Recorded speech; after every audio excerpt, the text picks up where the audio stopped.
enormous amount of energy consumption. We spend over $7 billion every year on utilities, and accordingly, we are the nation's largest energy consumer. We know our natural resources aren't infinite, so it's imperative that the government lead by example to achieve efficiency in construction and operation practices in buildings. Government action often sets the standard for best practices and innovation in the private sector as well, and successful and cost-neutral changes can have reverberating effects across the entire construction industry. Recent extreme weather events and natural disasters have demonstrated the importance of incorporating elements of resilience into our public buildings. With the increasing threat of climate change, it's now more important than ever that the federal government take preventive steps to curb its carbon footprint and ensure the long-term sustainability of our buildings. It's been some time since this subcommittee heard testimony regarding the greening of our public buildings.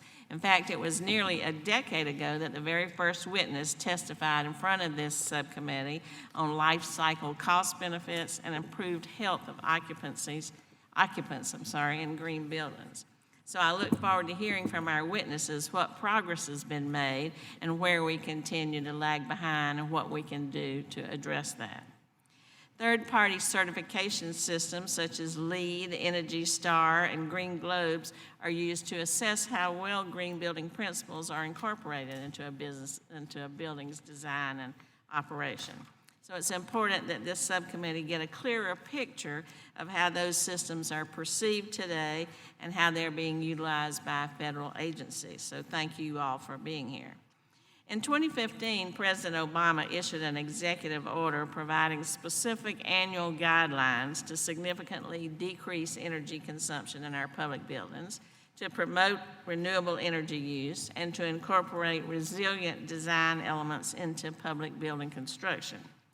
That executive order, unfortunately, was rescinded under the Trump administration, and in its stead, the current administration issued Executive Order 13854, which states broad goals to achieve efficiency and resiliency. They aren't very meaningful standards, and what does exist dates back to 2007. We know a lot has changed since then.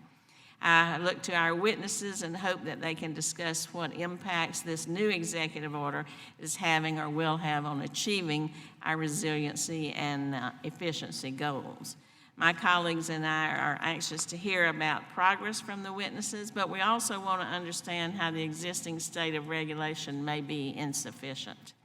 This morning's hearing is an opportunity to examine what has and has not been effective and ensure that our government's sustainability efforts are rising to the significant challenges we face.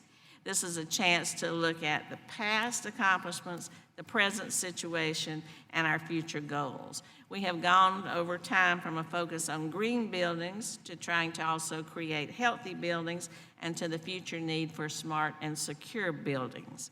So we realize that as we try to achieve those goals and move across that path, we can be both responsible stewards of our environment and of taxpayer dollars. Those are not mutually exclusive goals. So thank you for being here, and I look forward to hearing from you. And I would now recognize Mr. Meadows, our ranking member, for his opening statement. Thank you, Madam.